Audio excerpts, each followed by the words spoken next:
You ever watch your neighbor's $1 million dream house get torn down by a federal order? I did. And let me tell you, it didn't just sound like demolition. It sounded like freedom. Welcome to Listen HOA Stories, where the truth behind corrupt neighborhoods gets exposed. It all started with Elena. Her files cracked open an international property seizure network. The kind that doesn't just grab houses, they corrupt whole towns. Federal prosecutors told me straight, Project Lakefront wasn't just about my shoreline. It was economic warfare against rural America. And somehow, my family had become the test case.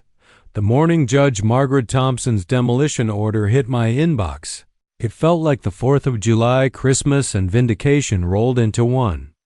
This wasn't just approval to tear down Lauren's illegal fortress. It was a federal mandate: restore our lake, preserve the evidence, and show the world what happens when international cartels use HOAs as weapons. At dawn, Tank rolled up in his excavator. Months of frustration written across his grin. "Brother," he told me, checking the hydraulics, "prosecutors want this recorded. Rural America needs proof you can fight back, and proof we gave them." Families poured in like it was a county fair. Some I hadn't spoken to since my dad's funeral, standing shoulder to shoulder now, not as spectators, but as witnesses. Kids set up lemonade stands. Helen had cameras everywhere, barking orders like a war correspondent. "Dylan, this footage trains the next town that gets hit. They'll know how to resist." Elena stood nearby, no longer the silent secretary Karen once fired, but a survivor-turned-advocate. "They use HOAs as weapons," she explained to reporters, "turning community rules into cartel tools. Then the claw hit the walls. Crash. Another crash. Imported luxury ripped open, 3 generations of shoreline finally breathing again." Every slam of Tank's excavator felt like justice punching back. Neighbors cheered, and for once the sound wasn't fear, it was relief. Federal agents filmed everything: machinery, rubble, even the smiling families, locking down airtight evidence. News vans lined the street. By sundown, Lauren's paradise was rubble.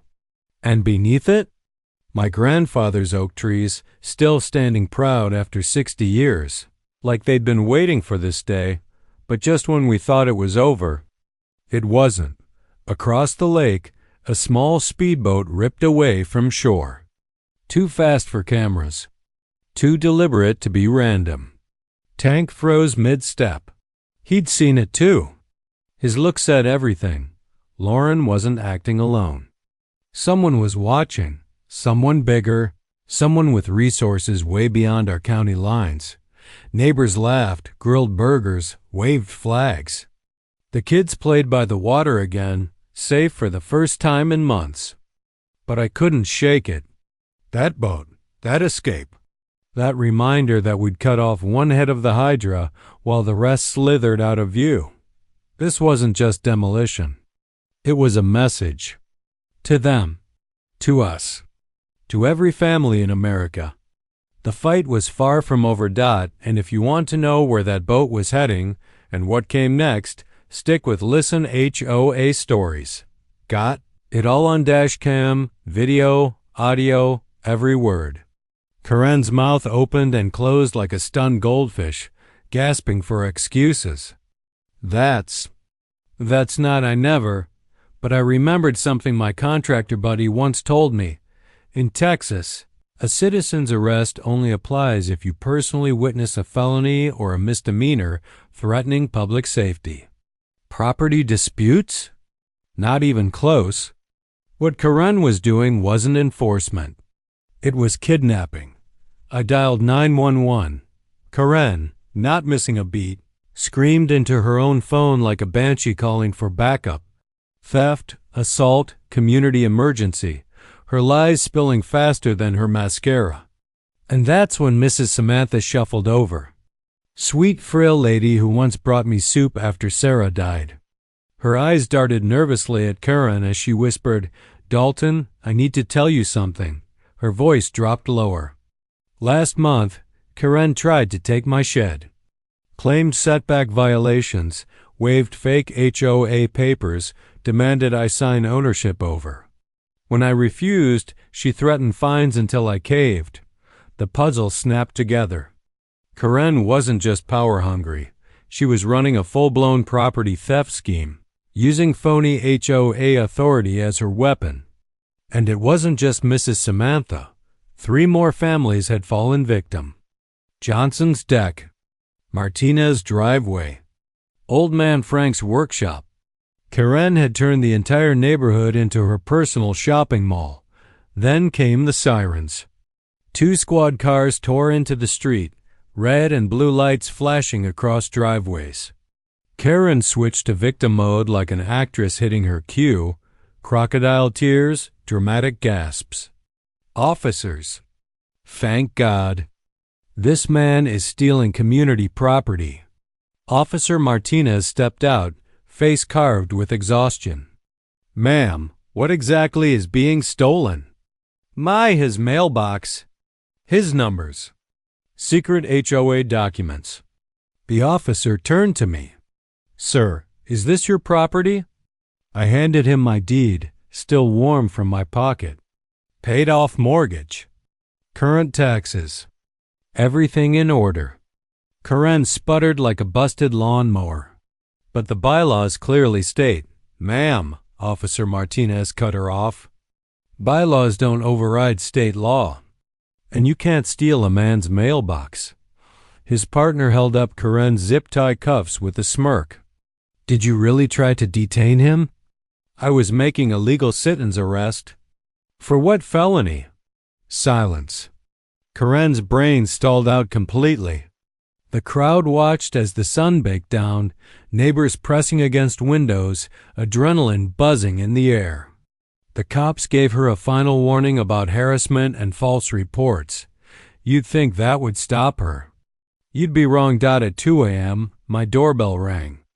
Then again. And again. I stumbled down in boxers and found Karen on my porch, dressed in a cheap security guard outfit from Party City. Emergency HOA inspection. She barked. Clipboard in one hand, flashlight in the other. Karen. It's 2 a.m. Section 23C authorizes emergency inspections any time for safety violations. I helped write those bylaws 12 years ago. Section 23C doesn't exist. She tried to push past me. Wine on her breath, vanilla perfume in the air. She was drunk, on power, and maybe more. I slammed the door in her face and called 911. Again. By morning, the madness escalated. Karen filed a complaint with the city inspector, claiming I'd done dangerous, unpermitted construction. Inspector Rodriguez, clipboard in hand, walked my property. Deck? Permitted. Electrical? Documented. Plumbing? Legal. After 20 minutes, he sighed. Sir, this complaint is frivolous, but Karen wasn't done. She stumbled out with fake police reports, yelling to no one, accusing me of stealing community assets, my mailbox, my doormat, even my driveway. She itemized everything like a garage sale list. Total? $5,000. Then the moving company called, panicked. Mr. Reed, we got a cease and desist. Legal threats. Insurance freaking out. The letter came from Pettin Legal Services. Only problem? Pettin Legal Services didn't exist. Karen invented a law firm out of thin air. And it worked. By evening, she crossed the line again. Somehow, she got spare keys from a previous owner and changed my locks. When I finally broke in with a locksmith, I found drawers rifled, cabinets open, my privacy violated. But on my counter sat her fatal mistake, a manila envelope. Inside bank statements. HOA funds siphoned into an account tied to Community Improvement Solutions, LLC, the same phony company her sister Brenda worked for. Sarah used to tell me, Criminals always hang themselves with their own rope. Standing there with Karen's forged documents in my hand, I realized she just handed me the new stat, and trust me, neighbors, this was only the beginning. If you want to hear how we use this evidence to finally bring Karen's empire crashing down, make sure you're subscribed to Listen HOA Stories. I snapped photos of everything with my phone, time-stamped and geotagged. My dad's police academy drills came rushing back. Breaking and entering isn't just trespass. If you take anything, even information, it becomes burglary. And Karen? She just stacked multiple felonies in a single afternoon. Justice was no longer a dream, it was inevitable. Tomorrow I'd call Marcus, but Karen struck first. The next morning I woke to a lien notice slapped across my front door. Official letterhead. Legal jargon. A demand for $15,000 in back fees dating all the way to 2019. 15 grand for crimes that didn't exist. The charges read like bad fiction. $200 monthly landscaping violations, $500 architectural deviation penalties, and the cruelest line of all, $100 community participation deficiency fee for every week. I missed HOA meetings while caring for my dying wife. I called the county clerk. No lien existed. Karen was fabricating court documents to terrorize me. By noon, the attacks turned personal. My phone rang. Child Protective Services. Mr. Reed, we've received a report questioning your son's mental fitness in relation to his federal employment. My blood ran cold. What report? An anonymous tip alleging your son Marcus is unstable, a potential security risk. Marcus, my son. A decorated FBI agent with spotless reviews. Karen was targeting his career, his clearance, his future. The caseworker was calm but unyielding. We have to investigate any claim involving federal employees. 20 minutes later, my real estate agent called in a panic. Dalton, the seller of the cabin, is spooked. Someone claims you're under federal fraud investigation. They want extra proof you're not fleeing charges. Karen wasn't just trying to ruin me. She was dismantling my entire life, piece by piece. That afternoon, Marcus called from D.C. His voice carried controlled fury. Dad, I just spent 2 hours with Internal Affairs. Someone filed a complaint accusing me of misusing federal resources for you. They had my travel logs, my calls to you, even my internet searches about HOA law. She was stalking a federal agent. They know it's garbage, Marcus said. But I'm officially under review. Database access restricted until it's resolved. Marcus, I'm sorry. Don't be sorry, Dad. Be angry. She's not harassing us anymore. She's interfering with federal law enforcement. By evening, Karen played her so-called trump card. The doorbell rang. A man in a wrinkled suit held a briefcase. Mr. Reed, I'm serving foreclosure papers. The HOA is repossessing your home for unpaid fees. I laughed bitterly. I own this house outright, but the documents, forged seals, fake judge signatures, manufactured case numbers looked real enough to scare anyone. I studied them closely. Wrong terminology. Wrong format. Amateur fraud dressed in legal clothes. Sir, I told the man, these are fake. Delivering them makes you part of the crime. His confidence cracked. The lady gave me $50. Said it was legitimate. She just made you an accessory to mail fraud. He bolted back to his car like it was on fire. I photographed every page and called Marcus immediately. Dad, keep those. That's federal mail fraud. Identity theft for the seals. Wire fraud if she used phone or email to coordinate. How do you know she did? Because I already traced the process server's calls. He gave me Karen's number, email, and payment method. I've been building a file. And Dad, she's not just your neighbor. She's a career scammer. Similar complaints in 3 states. Every few years, she runs, starts fresh, preys on new victims. The puzzle snapped into place. Karen wasn't merely a power-drunk HOA president. She was a professional con artist. Marcus's voice hardened. And those bank records you found? That Delaware company, Community Improvement Solutions, is a shell. Registered agent? Karen's ex-husband. Currently serving 5 years in Arizona for real estate fraud. My late wife, Sarah, hadn't just stumbled across shady numbers. She uncovered a multi-state criminal empire. That night, I sat on my porch, jasmine drifting from Mrs. Samantha's garden, realizing Karen had crossed the one line she could never return from. She threatened a federal agent's family by morning. Marcus was here, briefcase in hand, wearing the grim face of official business. "Dad," he said, "we need to go through Mom's files." All of them. I hadn't entered Sarah's office since the funeral. Her glasses still rested on the desk where she left them 2 years ago. Marcus went straight to the filing cabinet. Mom documented everything. She always did. The bottom drawer was locked. I searched my memory. Where would Sarah hide the key? Then it hit me. Her jewelry box. She always said the most valuable things belonged together. I found the tiny key tucked beneath her wedding ring. Inside, the truth.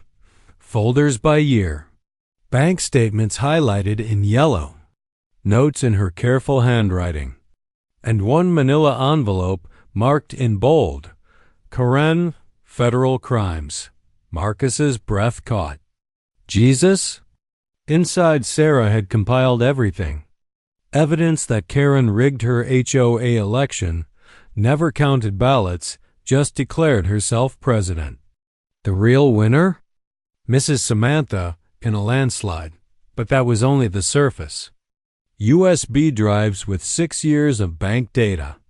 Brenda's so-called consulting company, a shell laundering stolen funds.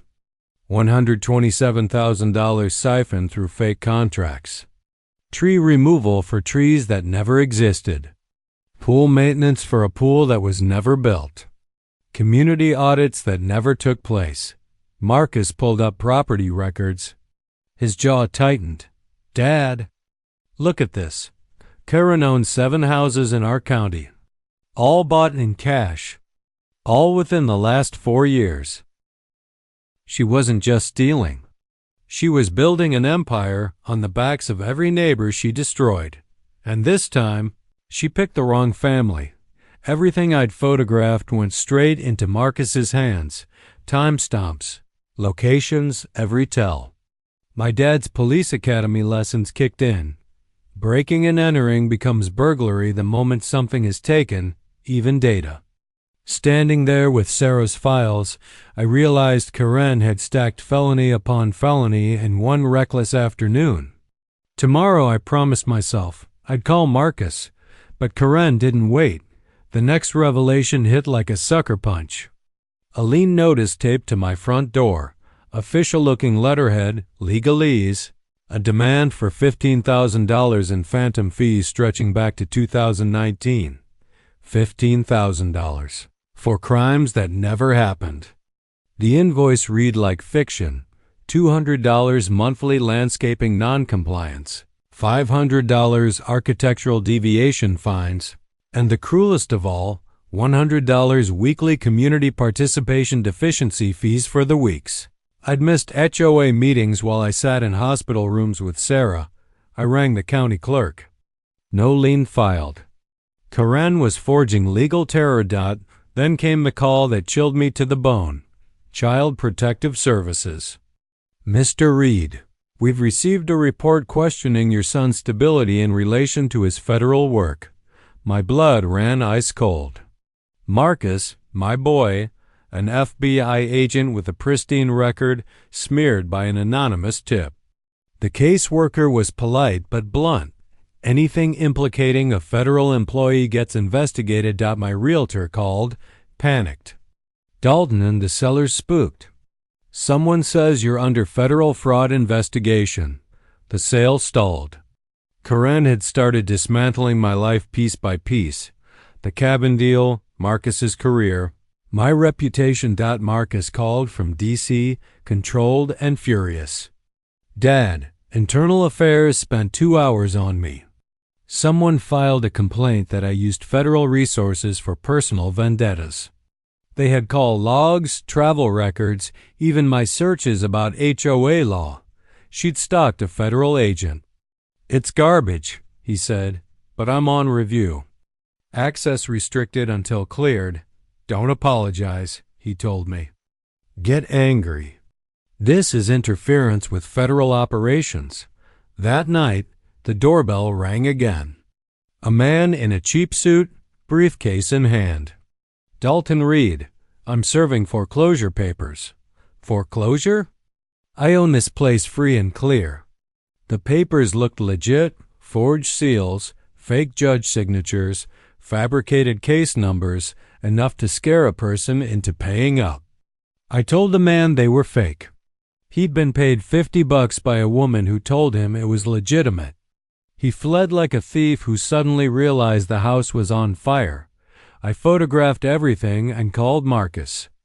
Dad, he said, save those. That's mail fraud, identity theft, wire fraud if she coordinated by phone or email. Process server gave me Karen's number. I traced payments. She's a repeat scammer, complaints in 3 states. She moves when people catch on. The pieces fell into place. Karen wasn't a petty tyrant. She was a practiced con artist. Then Marcus dropped the real bomb. Community Improvement Solutions. Registered in Delaware. Shell Company. Registered agent, your neighbor's ex-husband. Serving time for real estate fraud in Arizona. My Sarah hadn't stumbled. On a few weird invoices, she'd uncovered a sprawling criminal machine. The garden smells of Mrs. Samantha's jasmine as the fact landed. Karen had crossed a line you don't cross. She'd threatened a federal agent's family. Now it was personal. Morning came with Marcus in tow. Official, methodical, exhausted. We're going through everything, he said. We opened Sarah's desk for the first time since the funeral. Her reading glasses still sat where she left them. Marcus went straight to the locked bottom drawer. I'd never seen the key before. It had been tucked beneath her wedding ring, exactly where she always said the important things should be kept. Inside, folders by year, bank statements yellow highlighted, neat notes in her hand, and one envelope stamped, Karen, Federal Crimes. My hand shook as I read. Sarah had documented ballot tampering. Karen declared herself president without counting votes. Real votes showed Mrs. Samantha won by a landslide. USPS held 6 years of bank records. Brenda's consulting business had no employees, no office, no invoices, just a paper trail for laundering HOA funds. The totals were staggering. $127,000 moved through fake maintenance contracts, phantom tree removals, bogus community wellness audits, and payments for a pool that never existed. Marcus pulled up county property records. Dad, she owns 7 houses in this county. Cash purchases in the last 4 years. Every purchase below market, from distressed sellers, then flipped for massive profit. Classic money laundering, he said. Steal from the association. Buy real estate. Sell for clean money. Then the thing that made my stomach drop. Sarah's note showed Karen had tried to buy my silence. She'd offered to help cover my medical costs if I stopped asking questions. When I refused, she threatened that something tragic might interfere with my treatment. My wife had been bullied with cancer as leverage. Sarah had been threatened for doing the right thing. Marcus handed me a letter from the State Attorney General dated months before Sarah died, evidence that Mom had filed an official complaint and the state had opened an investigation. Cancer stole her chance to finish it. She was building a federal case when she got too sick. Marcus said quietly. We spread Sarah's files across the kitchen table like a war map. Bank statements, property records, fake invoices, shell company registrations, the evidence of a long game. Karen's pattern popped up across states: Phoenix, Denver, Tucson, a trail of abandoned prosecutions and fleeing scammers. We needed all eyes. Mrs. Samantha knocked on the door 20 minutes later, plate of cookies in hand and a folder thick as a phone book. "I was hoping you'd ask," she said, settling into Sarah's chair. She revealed spreadsheets that would make an IRS auditor salivate. Every HOA transaction since 2019, matched against actual work done. Discrepancies? Over $200,000.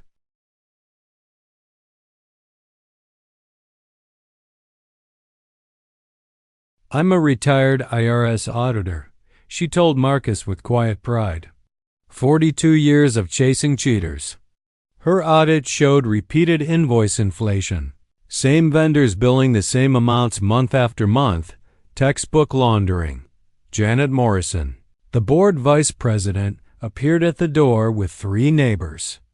Apologies poured out. "We should have stopped her," Janet said. They brought their own evidence. Fake assessment notices, coerced cash payments, threats about non-existent violations. Tom admitted paying $500 to avoid fence height penalties.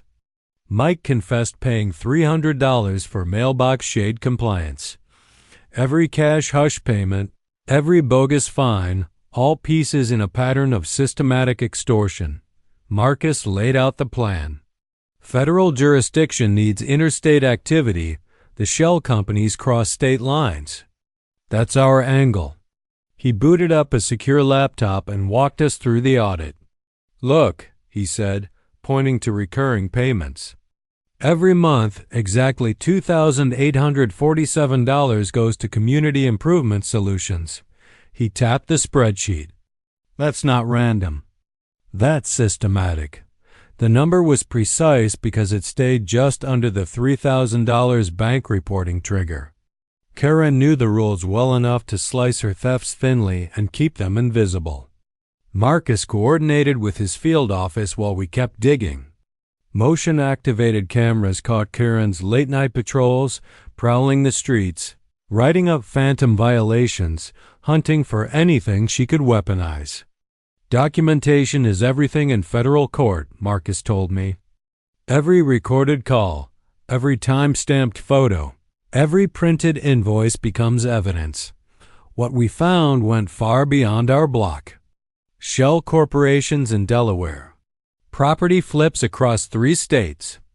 An 8-year pattern of HOA fraud that reached into dozens of communities. Then the local news showed up. Tom had finally called the tip line. Channel 7's investigative reporter told us they'd seen complaints from Austin and Houston too. "This could blow wide open," she said. Mrs. Samantha's spreadsheets became our gold mine.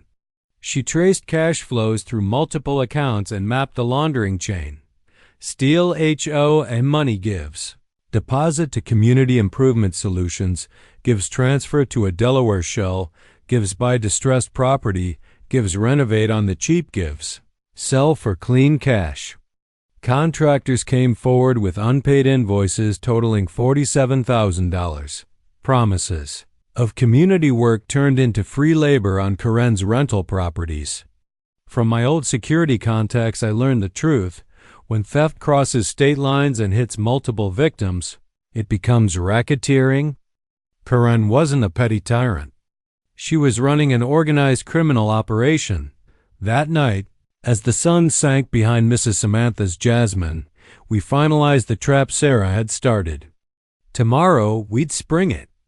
Karen's panic was already visible. She knew we were building a file, and panic makes crooks sloppy. Tuesday. I caught her on camera again, not snooping this time, but planting evidence. Black clothes, silent as a suburban ninja, jimmying my back door with a credit card. She stuffed tiny plastic bags of white powder into my disposal and behind the fridge. She'd planned to frame me for possession. I called the cops, but she vanished before they arrived. The field test came back. Baking soda. Someone's playing games, Officer Martinez said flatly. Wednesday. The tires on the moving truck were shredded, 4 slashed, deliberate cuts. A taunting note tucked under the wiper. Thieves don't escape justice. The driver swore he'd been offered $5,000 to lose my cargo between here and the cabin. Karen was bleeding money trying to stop me, and she'd started paying others to do her dirty work. Thursday, Marcus called from D.C., voice tight. Karen had phoned his supervisor again, accusing him of using FBI resources for personal revenge. Every fake allegation creates paperwork. Internal Affairs has to look into it. She was trying to drown him in bureaucratic drag. But she made a catastrophic error. She went too far. She called the FBI public corruption line and accused Marcus of taking bribes. That call triggered an automatic federal probe. In her frantic attempt to bury us, Karen confessed to behaviors that are themselves federal crimes: stalking agents, photographing federal vehicles, monitoring communications. She just handed Marcus evidence on a silver platter. Friday, her theatrics escalated. This time, she hired a better-looking process server who handed me a supposed federal restraining order, embossed seals, judge's signature, the whole performance. I checked everything. The case number format was wrong. The judge's name was misspelled. The address didn't exist. The law firm card looked phony. The server had been paid and played for a buck. He stared at the papers, turned pale, then ran. Karen kept recruiting strangers to be accessories to her scams. Mrs. Samantha's audit kept turning up uglier facts. She documented small bribes: $50 to the mail carrier to delay my mail, $100 to the garbage crew to miss my pickups, attempts to get the pizza guy to refuse service. Petty sabotage designed to make life unbearable and force me out. But the real chokehold came when Karen called the local FBI field office herself and demanded Marcus be arrested. She spent 27 minutes on the line with Agent Williams, a call recorded by protocol. In that recording, Karen confessed to following agents, photographing them, cataloging their movements and communications. She admitted to stalking federal law enforcement. When Marcus played me the tape, I could taste it, the sweet rush of victory. She'd incriminated herself. By trying to frame us, she'd opened herself to federal charges for stalking, obstruction, and interference with investigations. Agent Williams was suddenly deeply invested. Nobody threatens his team's families without consequences. The morning the sun burned off the jasmine haze, I stood on the porch and realized the whole house of cards was about to collapse. Karen had built her empire out of fear and crooked paperwork, but she just handed us the receipts, bank transfers, shell company records, fabricated invoices, bribery notes, even recordings. She had tried to play a federal agent's family and lost her nerve. This is where the story starts getting ugly in the best possible way for us, because we didn't just expose her. We set the pieces up to send her down. If you want to hear exactly how Marcus and I used every one of those files to take Karen apart, the arrest, the raids, the courtroom, you know what to do. Stick with Listen HOA Stories and drop a comment below. Every reckless attempt Karen made to frame us only piled on more federal charges. Her empire of lies was collapsing, and with every frantic move, she dug herself deeper. Sunday was supposed to be Judgment Day, the emergency HOA meeting that would finally end her reign of terror. But hours before, she launched one last barrage. At 6 a.m., she filed a restraining order claiming I had attacked her with a crowbar while shouting death threats, an encounter that never happened. Her affidavit forced the judge to issue a temporary order, and by 8 a.m. deputies stood on my porch. "We're just serving papers," Deputy Johnson said quietly. I protested with security footage that proved I hadn't been near her. Save it for the hearing, sir. For now, this order stands. She had weaponized the courts to keep me away from the very meeting that would expose her. By 9 a.m. Karen struck again. My phone rang Immigration and Customs Enforcement. They claimed Mrs. Samantha's citizenship was under investigation, citing anonymous allegations of falsified documents. My blood boiled. Samantha had been a naturalized U.S. citizen for 40 years. This wasn't an investigation. It was harassment. Karen's racist. Desperate attack meant to silence our star witness. An hour later, Marcus called with stunning news. Dad, Karen just tried to have me arrested by Capitol Police. She claimed I was planning an armed attack at today's meeting. Said I was recruiting FBI agents to intimidate civilians. The accusation was absurd, but serious enough that agents flagged her as a serial false reporter. Still, her boldest move came at 11 a.m. when a convoy of cars arrived.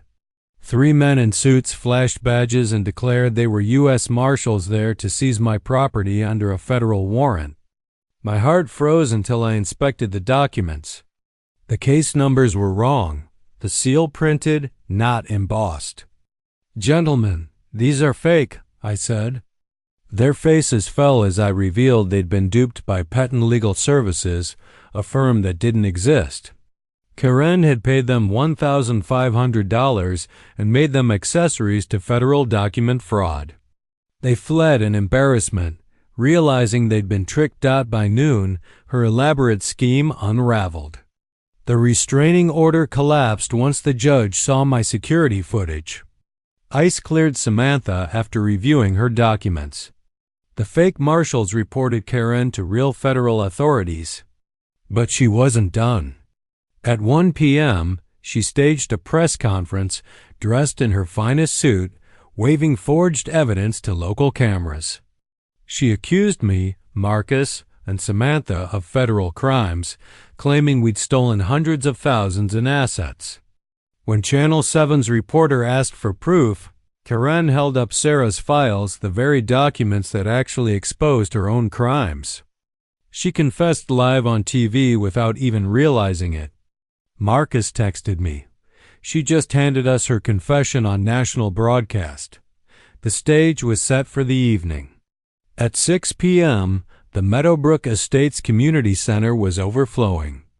89 homeowners filled the chairs, more than had ever shown up for any HOA vote. News crews surrounded the building as though it were election night. Karen stood behind her podium, draped in fake documents, smiling like a politician. 3 silent men in suits. Real FBI this time watched from the back. She launched into a 20-minute tirade accusing me of theft, conspiracy, and embezzlement. Dalton Reed has stolen over $200,000, she declared, brandishing bank statements. But the account was hers. Community Improvement Solutions, LLC, her own shell company. She was literally projecting her crimes onto me. Finally, Vice President Janet Morrison rose from her seat, her voice sharp with finality. Karen, we need to discuss your resignation. This was it. Her last performance was coming to an end. Karen's confident smile faltered when Janet Morrison rose from the board table. My what? Karen stammered. Your resignation, Janet said evenly. The board met yesterday. Unanimous vote. You're no longer president. Karen's eyes burned with defiance. You can't remove me. I have evidence of corruption. Janet didn't flinch. We've seen your evidence, Karen, all of it. The silence cracked when Mrs. Samantha stood. Her voice was soft, but it carried like a bell through the packed room. Karen, you offered me $5,000 last week to stop helping Mr. Reed. Gasps rippled like shockwaves. Karen's face drained white. That's a lie. She sputtered. Mrs. Samantha lifted her phone. I recorded everything. Would you like me to play it? Karen's mouth opened and closed, fish-like, but no words came. And then Marcus rose, the lights glinting off his FBI badge. "Ladies and gentlemen," his voice cut through the room like steel, "I'm Special Agent Marcus Reed, FBI Financial Crimes Division. Mrs. Pettin, you are under federal investigation for multiple felonies, mail fraud, wire fraud, money laundering, interstate racketeering." Karen bolted toward the door, but the agents in the back row were already moving. "Karen Pettin." Agent Williams barked, snapping the handcuffs shut. "You are under arrest for federal fraud charges." The metallic click echoed like a gunshot. Neighbors gasped. Children pressed to windows. Cameras flashed. Karen screamed, "This is a setup. I'm the victim." But her words drowned under something she'd never expected: applause. A standing ovation from 89 neighbors, united at last. Agent Williams turned back at the door. "Ladies and gentlemen, Mrs. Pettin faces 23 federal charges. Total theft $347,000. Every asset will be seized. Every stolen penny returned." The celebration thundered. Outside, red and blue lights painted the night as Karen's empire finally collapsed. Months later, justice still rippled through our lives. From my cabin porch on Lake Hartwell, I read the headline aloud: HOA fraud queen sentenced to 8 years federal prison. Karen's tears hadn't swayed Judge Martinez, who ordered over $500,000 in restitution. Her sister Brenda pled guilty, their fake companies dismantled, their stolen wealth reclaimed. Meadowbrook Estates was reborn. Mrs. Samantha became treasurer, building the long-promised community pool with seized funds. Landscaping projects Karen charged for but never delivered finally bloomed. Even her luxury SUV, sold at auction, paid for beautification. Marcus returned to D.C., his case now FBI training material. "Dad," he told me, "your story is helping catch HOA criminals nationwide." And it did. State legislatures passed new laws, investigative hotlines opened, and communities across America found courage to rise. But Sarah's memory was the heart of it all. Her name etched into reform bills, a scholarship in her honor funding cancer research. And every time Mrs. Samantha taught her financial literacy class, she echoed Sarah's mantra: trust but verify. Karen's downfall sparked a movement. Documentaries, reforms, copycat investigations across 43 communities. Tom, once her silent ally, became a transparent and honest president. And Karen herself? Transferred to Arizona to face even more charges. Her crimes may yet earn her life behind bars. As twilight kissed the lake, I raised my coffee mug toward the stars. We did it, Sarah. Your fight changed everything. Ordinary neighbors stood together and a corrupt empire fell. That's the power of truth. And now I ask you, what's your HOA nightmare? Drop it in the comments. You might hold the key to the next federal case. Hit that like button, subscribe to listen HOA stories, and join us because this fight isn't over. Justice will always find a way.